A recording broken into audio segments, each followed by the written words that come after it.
Muy buenos días, compañeros. Muy buenos días, doctor. Nosotros somos el equipo número uno.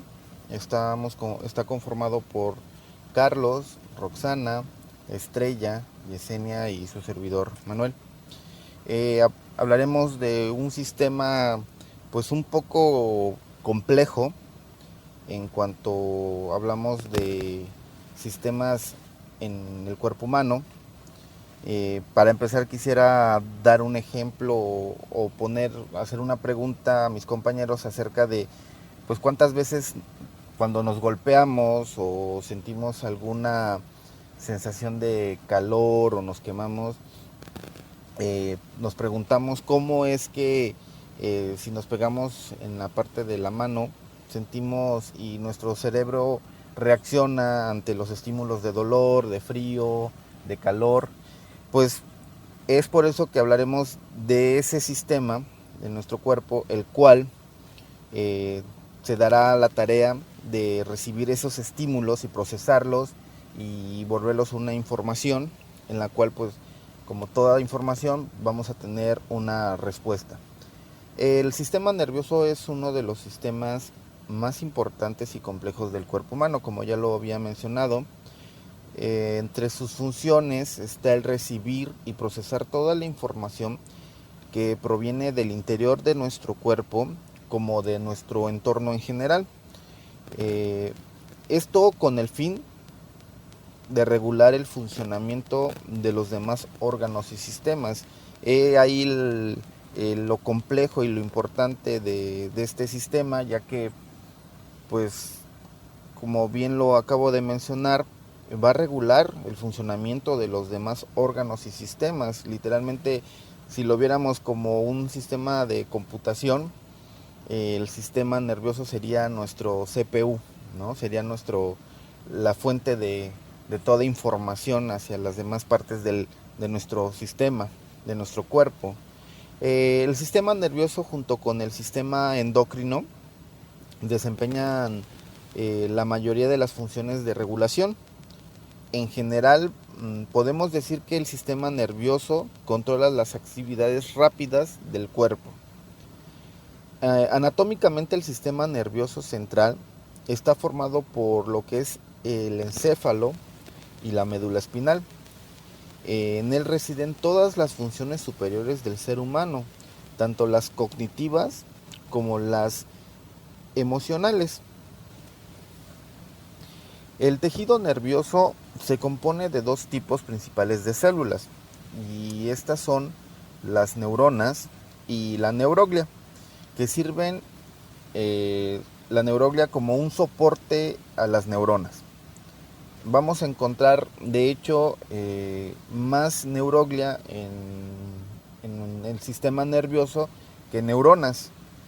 El sistema nervioso central es una estructura, pues, extraordinariamente compleja que recoge millones de estímulos por segundo, los cuales procesa y a su vez los memoriza.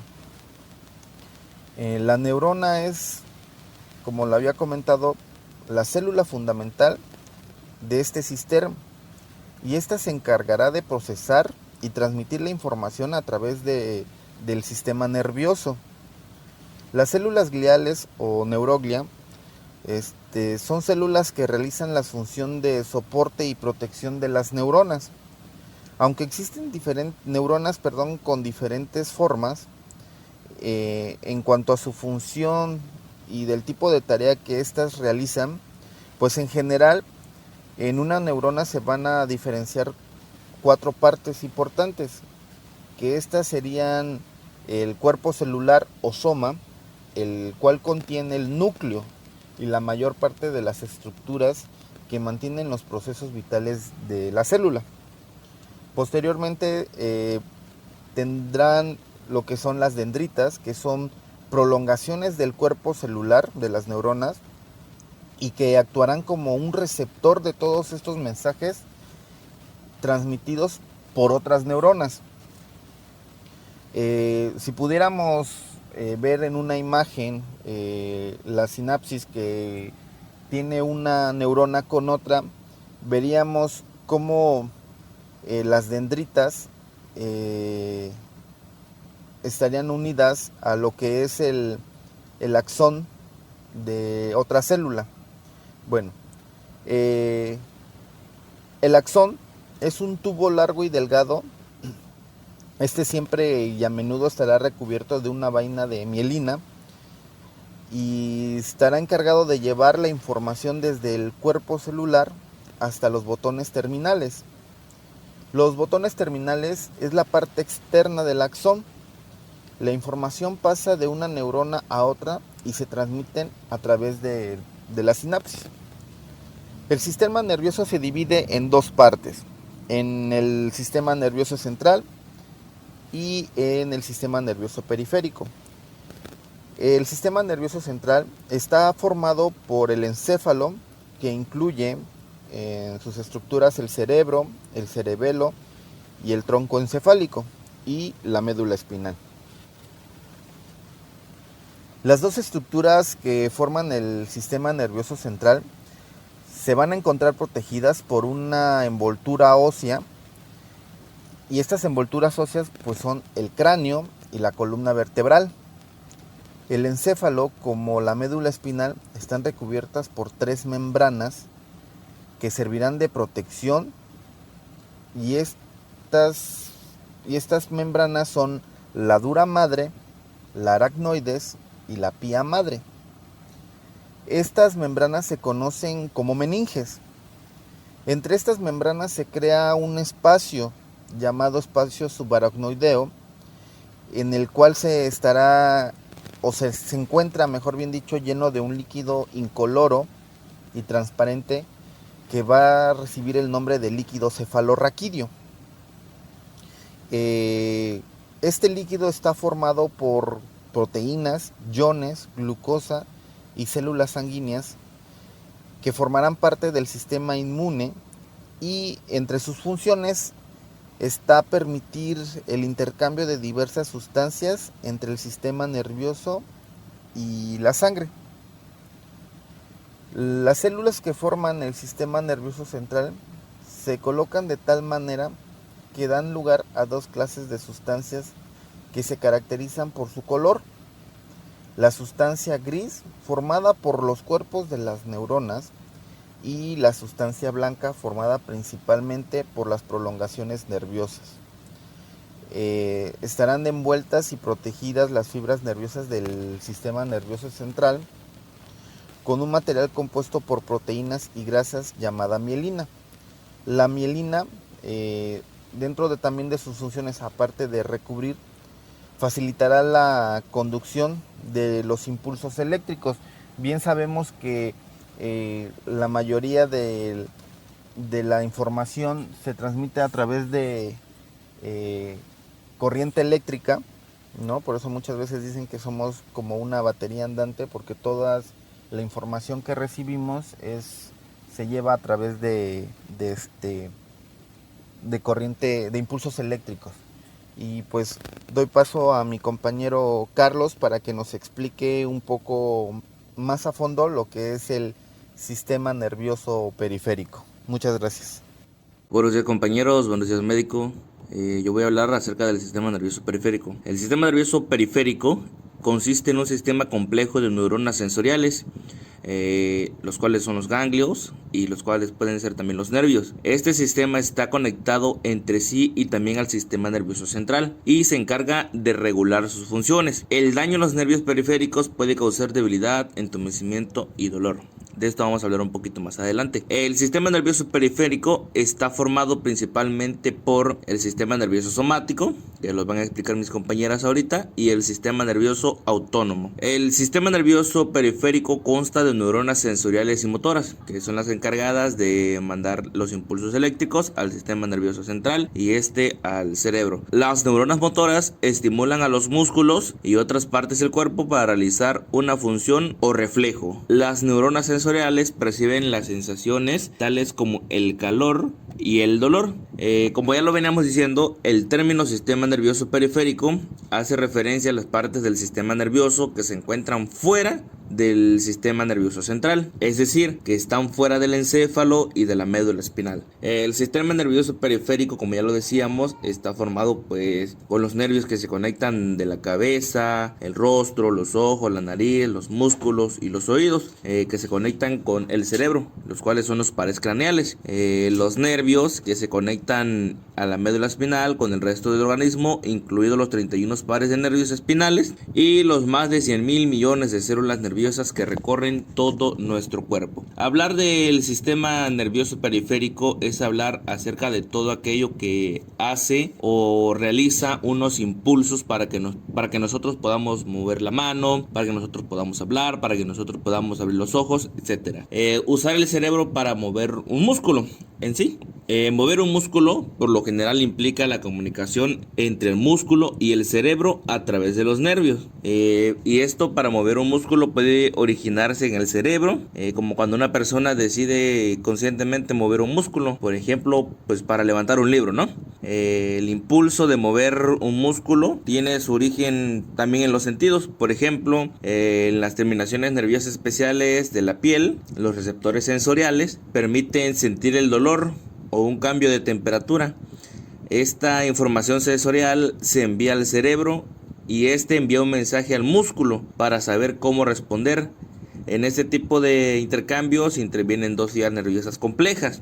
La vía nerviosa sensorial, que es la que va hacia el encéfalo, y la vía nerviosa motora, que es la que viaja hacia el músculo. Ok, entonces, si los receptores sensoriales de la piel detectan un dolor o un cambio de temperatura, transmiten un impulso, una señal, que este va a llegar al cerebro. El impulso viaja a lo largo de los nervios sensoriales, claro, hasta la médula espinal.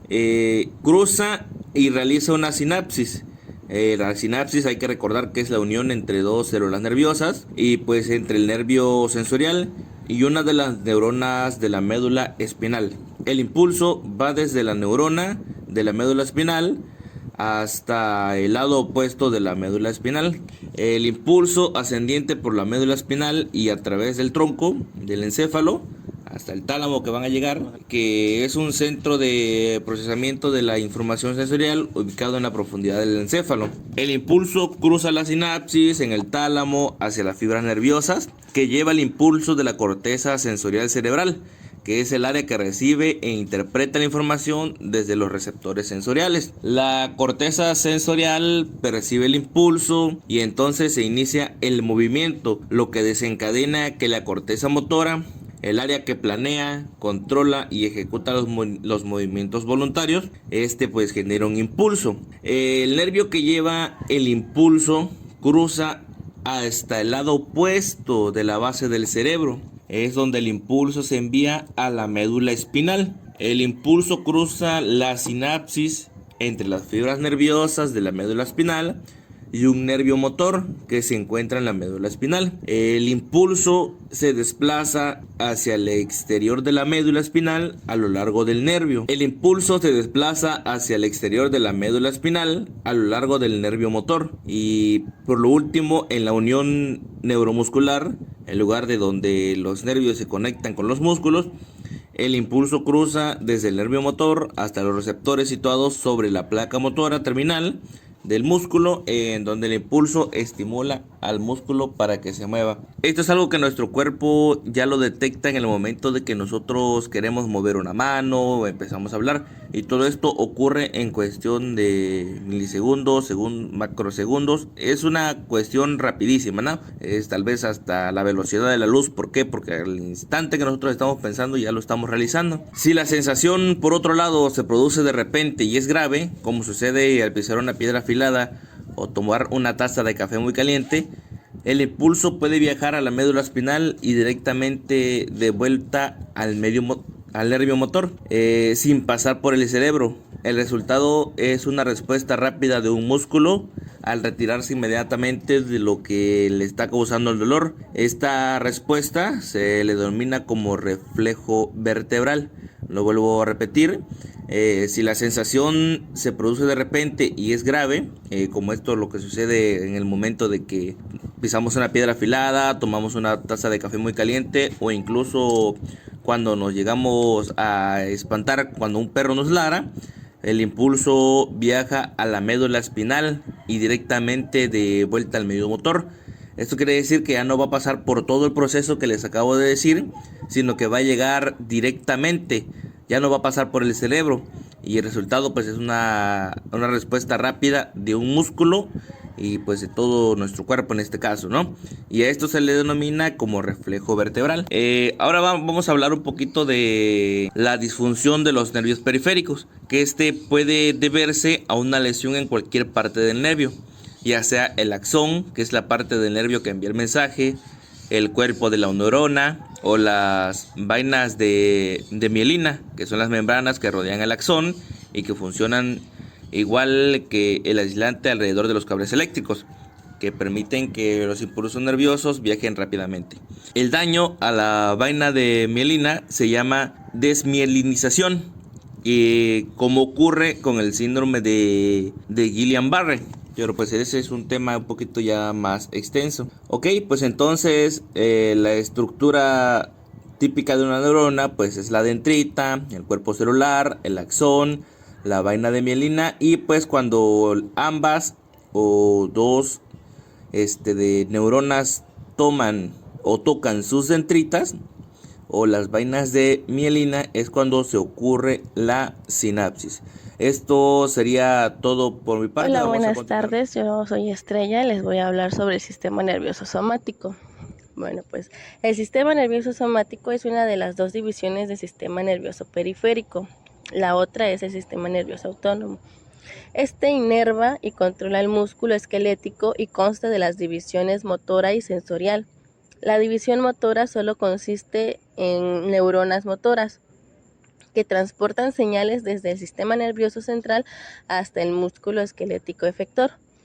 Los cuerpos celulares de las neuronas motoras comienzan en la médula espinal y un solo axón viaja y determina el músculo efector.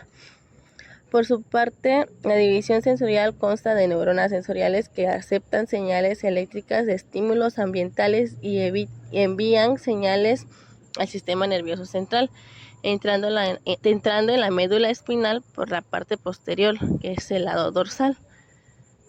Los cuerpos celulares de las neuronas sensoriales se encuentran en la parte posterior de la médula espinal, en una región llamada ganglios de la raíz dorsal. El sistema nervioso somático también controla el acto reflejo simple. Hay dos tipos de arcos reflectores simples, que son monosimpáticos, que es solo una sinapsis, y arcos polisinámicos, que es más de una sinapsis. ¿Cómo se forma? El término somático se deriva de la palabra griega soma, que significa cuerpo. Esto tiene sentido teniendo en cuenta de que este sistema es el que envía la información desde y hacia el sistema nervioso central al resto del cuerpo. El sistema nervioso somático contiene dos tipos principales de neuronas. La neurona sensorial, también conocidas como neuronas eferentes, que son las responsables de transportar información del cuerpo al sistema nervioso central, y las neuronas motoras, también conocidas como neuronas eferentes, se ocupan de transportar los datos desde el cerebro y la médula espinal a las fibras musculares. Las neuronas que forman el sistema nervioso somático se proyectan hacia afuera desde el sistema nervioso central y se conectan directamente a nuestros músculos y llevan señales desde los músculos y los órganos sensoriales al regreso del sistema nervioso central. La función principal del sistema nervioso somático es el conectar el sistema nervioso central a los músculos del cuerpo para controlar los movimientos de tipo que son voluntarios y también los actos reflejos, que son los involuntarios. La información que es captada por los sistemas sensoriales se transmite al sistema nervioso central, que a raíz de esto envía varias señales a través de las redes nerviosas del sistema nervioso somático a órganos y músculos de nuestro cuerpo. Los actos reflejos, además de controlar los movimientos musculares voluntarios, el sistema nervioso somático también se ocupa de los movimientos involuntarios, conocidos como anteriormente les dije, actos reflejos. Durante un acto reflejo, los músculos se mueven involuntariamente sin intervención del cerebro. Esto ocurre cuando una vía nerviosa se conecta directamente a la médula espinal. Algunos ejemplos de estos pueden ser como sacudir la mano cuando tocamos algo caliente, cuando tocamos algo frío, el movimiento involuntario que sucede cuando el médico nos da un golpe leve en la rodilla, cuando nos quemamos, con el escape de una moto, etc. Estos movimientos no requieren de ningún tipo de pensamientos, ya que los nervios sensoriales transportan señales a la médula espinal, que se conectan con las neuronas internas de la columna y transmiten de inmediato señales por las neuronas que son las motoras y los músculos que desencadenaron el reflejo. Los actos reflejos que impactan en los órganos se denominan autónomos, mientras que los que afectan a los músculos se denominan simáticos. ¿Qué sucede si se daña el sistema nervioso somático? Bueno, pues las enfermedades del sistema nervioso somático son aquellas que afectan los nervios periféricos que se encuentran fuera del cerebro y la médula espinal. Las afecciones que impactan en las fibras nerviosas periféricas del sistema nervioso somático pueden causar lo que se conoce como neuropatía periférica. Esto conduce a un daño a los nervios que causa entumecimiento, debilidad y dolor en las manos y los pies. Las causas de los daños de los nervios periféricos que se encuentran en el sistema somático pueden incluir afecciones presentes desde el nacimiento y otras las pueden adquirir. Por ejemplo, la diabetes es una de las causas más comunes de neuropatía periférica, pero también pueden ser causada por afecciones autoinmunes, enfermedades infecciosas y traumatismos. Los tipos de enfermedades del sistema nervioso somático también pueden incluir neuropatías de plexo braquial, síndrome de Guillain-Barré, entre otras. Si bien las enfermedades que afectan el sistema nervioso somático no siempre se pueden prevenir, pero sí existen varios cambios en el estilo de vida que pueden ayudar y prevenir la neuropatía periférica, como pueden ser evitar el consumo de alcohol, corregir las deficiencias de vitaminas, llevar una dieta saludable, hacer un ejercicio con regularidad, mantener un peso saludable y dejar de fumar.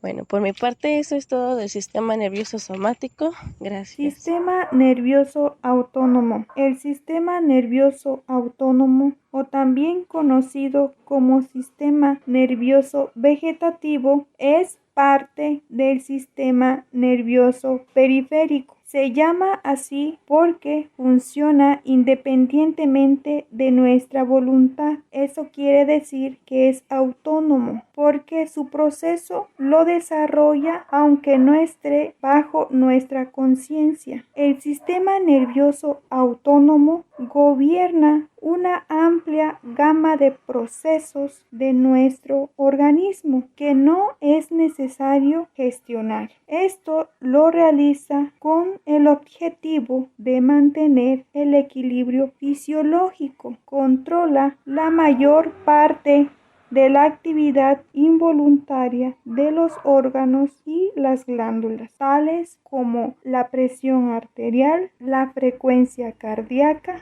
la frecuencia respiratoria, la temperatura corporal, la digestión, el metabolismo, la micción, el balance de agua y electrolitos como el sodio y el calcio, la producción de líquidos corporales como la saliva, el sudor y las lágrimas, y la respuesta sexual. El sistema nervioso autónomo es sobre todo un sistema eferente. quiere decir que transmite impulsos nerviosos desde el sistema nervioso central hasta la periferia, estimulando los aparatos y sistemas orgánicos periféricos. La mayoría de las acciones que controla son involuntarias, aunque algunas, como la respiración, actúan junto con acciones conscientes. El mal funcionamiento de este sistema puede provocar diversos síntomas que se agrupan bajo el nombre genérico de disautonomía. El sistema nervioso autónomo o neurovegetativo, al contrario del sistema nervioso somático y central, es involuntario y responde principalmente por impulsos nerviosos en la médula espinal, en el tallo cerebral e hipotálamo. También algunas porciones de la corteza cerebral, como la corteza límbica, pueden transmitir impulsos a los centros inferiores y así influir en el control autónomo. Los nervios autónomos están formados por todas las fibras eferentes que abandonan el sistema nervioso central, excepto aquellas que inervan el músculo esquelético. Existen fibras autonómicas aferentes que transmiten información desde la periferia al sistema nervioso central, encargándose de transmitir la sensación visceral y la regulación de reflejos vasomotores y respiratorios. También el sistema nervioso autónomo funciona a través de reflejos viscerales. Esto quiere decir que las señales sensoriales que entran en los ganglios autónomos, como la médula espinal, el tallo cerebral o el hipotálamo, pueden originar respuestas reflejadas adecuadamente que son devueltas a los órganos para que controlen su actividad. Reflejos simples terminan en los órganos correspondientes, mientras que los reflejos más complejos son controlados por centros autónomos superiores en el sistema nervioso central, principalmente en el hipotálamo. El sistema nervioso autónomo es uno de los sistemas más vitales para mantenernos con vida, debido principalmente a la función que realiza. También nos prepara para hacer frente a situaciones concretas mediadas por el entorno, como la secreción de saliva o enzimas digestivas ante la visión de los alimentos, la activación ante posibles amenazas o la desactivación y regeneración del sistema a través del reposo. Pues concretamente podemos decir que en este sistema encontraremos que controla la musculatura lisa de las vísceras y de diversos órganos como el corazón y los pulmones. También participa en la síntesis y expulsión de la mayor parte de secreciones hacia el exterior del cuerpo y parte de las endocrinas, así como en los procesos metabólicos y los reflejos. Algunos de los órganos y sistemas en los cuales tiene participación este sistema son los siguientes. En la visión,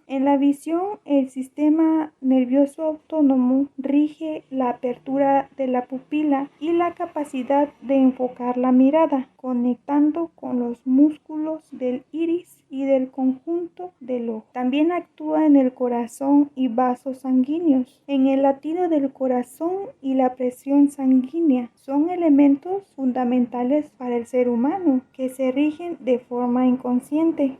De este modo es el sistema nervioso vegetativo que se encarga de regular estos elementos vitales que nos mantienen con vida segundo a segundo. También actúa en los pulmones. Si bien son capaces de controlar la respiración hasta cierto punto, el hecho de respirar de forma continua no es consciente, así como por norma general tampoco lo es el ritmo con el que necesitamos inhalar. Así, la respiración también está parcialmente controlada por el sistema nervioso autónomo, el tubo digestivo. Esto es a través de la alimentación. El ser humano es capaz de adquirir los diversos nutrientes que necesita el organismo para continuar funcionando. Si bien la conducta de comer es controlada conscientemente, el proceso por el cual el tubo digestivo transforma el alimento y adquiere de él los componentes necesarios, no siendo el conjunto de actuaciones que el organismo realiza durante la digestión involuntario y regido por parte del sistema nervioso autónomo. Los genitales, si bien el acto sexual en sí se realiza de forma consciente, el conjunto de elementos y reacciones fisiológicas que permiten su realización son controladas fundamentalmente por el sistema autónomo, que rige procesos como la erección y la eyaculación. Además, son procesos que complican cuando se experimenta una sensación de miedo, algo que lo vincula con varios estados fisiológicos. Y por último, nos encontramos con la secreción de enzimas y de residuos. Las lágrimas, el sudor, la orina y las heces son algunas de las sustancias que el organismo expulsa al medio. Su secreción y expulsión se debe o puede alterarse en parte debido al funcionamiento del sistema nervioso autónomo. Lo mismo ocurre con la secreción de enzimas digestivas y las salivas. Entonces, podemos decir que dentro del sistema nervioso autónomo podemos encontrar también una serie de subdivisiones de gran importancia que realizan funciones diferenciadas.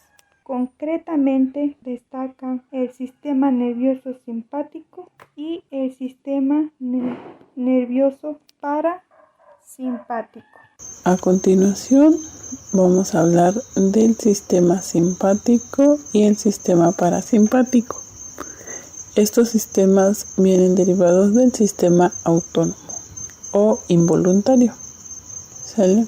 Estos dos sistemas se diferencian por tres cosas: por su anatomía, por su función y transmisores químicos involucrados en su función.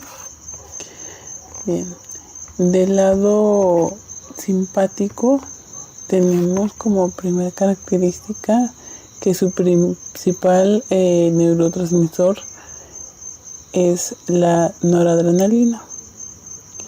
¿Sale? Está formado por dos cadenas de ganglios, una situada a cada uno de los lados de la columna vertebral, que recibe ramas de la médula espinal. No tiene una cadena en sí en la columna, solamente se enfoca más o se ubica más en la parte de la región torácica lumbar. Este sistema, como ya lo había mencionado, funciona de manera involuntaria, es decir que pues no lo planeamos, no lo estamos pensando, no estamos pensando en hacerlo, no lo controlamos. Un ejemplo podría ser cuando estamos en un incendio, nuestro sistema simpático se va a activar. ¿Por qué? Porque tenemos la necesidad de huir, de luchar por sobrevivir. Lo que va a pasar o lo que provoca este sistema simpático es preparar el sistema o el cuerpo para huir. ¿Sale? Lo que va a hacer va a aumentar la frecuencia cardíaca y la respiración la va a aumentar. Los vasos sanguíneos de la piel y del tubo digestivo se van a contraer. Va a dejar de producir saliva Nuestra boca se va a sentir seca, las pupilas se van a dilatar, incrementa la sangre que llega al cerebro, eleva la presión sanguínea, eleva el metabolismo y el gasto de energía es mucho mayor. Se secreta adrenalina hormonal. Eso en el caso del sistema simpático. Ahora en el parasimpático, en comparación del sistema simpático, los ganglios dependen de la zona de la médula espinal que se encuentra a nivel craneal y sacro. Los ganglios no forman cadenas con la médula espinal, sino estos se encuentran en los órganos a los que están ligados. Como función tenemos, como les comentaba, que es muy comparativo al sistema simpático. Bueno, si en el simpático nuestro cuerpo se prepara para huir y para luchar, bueno, es todo lo contrario. En el sistema parasimpático va a estar presente cuando nos relajamos. Volvemos a tomar el ejemplo del incendio, que en el simpático ya corrimos, nos aceleramos, se nos secó la boca. Bueno, viene la contraparte, que sería el parasimpático. Vamos a relajarnos y ya logramos ponernos a salvo. Bien, lo que va a hacer ahora nuestro cuerpo va a ser disminuir nuestro ritmo cardíaco, disminuye el gasto energético. Lo que va a pasar también va a bajar nuestra presión arterial. Este sistema parasimpático también se utiliza en la digestión de los alimentos. Por ejemplo, cuando terminamos de comer, nos damos cuenta que nos da un sueño muy profundo. ¿Por qué? Porque toda la energía se enfoca en la digestión y nos da sueño, nuestros ojos empiezan a pesarnos mucho. Entonces en el sistema parasimpático, como lo contrario de que se nos secaba la garganta o la boca del susto, bueno, ahora vamos a empezar a producir saliva normal. Y es así como se hace esta pequeña comparación. Este par de sistemas casi siempre es antagónico. Por ejemplo, también podría ser otro en la eyaculación masculina. De un momento de ser simpático pasa a ser parasimpático. Y así podemos encontrar muchos ejemplos. Pero pues en sí ese es el objetivo del sistema simpático parasimpático.